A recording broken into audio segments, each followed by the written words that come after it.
ఈరోజు మన దగ్గరకు ఒక పంచాయతీ వచ్చింది. చూస్తే వాడు మరీ మంగపతి కన్నా తేడా ఉన్నాడు. ఆడి కూతురు ఏదో పంచాయతీ. అరే ఇంకా నన్ను పిలవండి రా.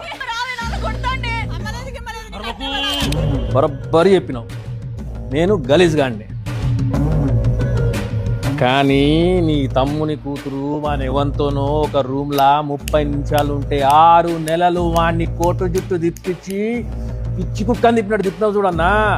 గట్లాంటోడు నా కూతురుకు లైన్ వేస్తే నా కూతురు వాడిని పెళ్లి చేసుకుంటా అంటే మరి నేనేం చేయాలన్నా చెప్పు, నువ్వే చెప్పన్నా. చిన్నప్పుడు ఇంట్లో టీవీ లేదని పక్కింటికి పోయి తొంగి టీవీ చూస్తూ ఉంటే నా బిడ్డ గట్ల గలీజ్గా చూడొద్దు అని చెప్పి లోన్ తీసుకుని మరి కలర్ టీవీ కొన్నా అన్న. మరి ఎందుకు ఆ పని చేసిన? పొలం మీద పురుగులు పడితే మందు కొట్టాలా, మన ఇంట్లో అమ్మాయి ప్రేమలా పడితే వాని మీద యాసిడ్ పోయాలి. అది ఒక్కటే మా కాడ.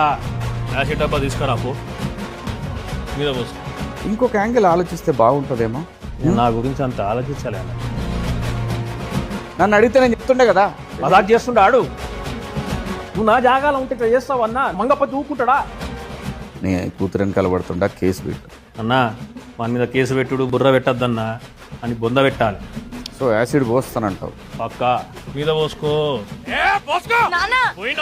మంగపతి తప్పు రాంగ్ అని చెప్పి ఎవడోడు అరుస్తుందంట కదన్నా. అది ఎవరో చెప్పన్నా. వాళ్ళ ఇళ్ళకి పోయి మెడలు నరుకుతాను కొడుకులని ఒక్కొక్కడిని.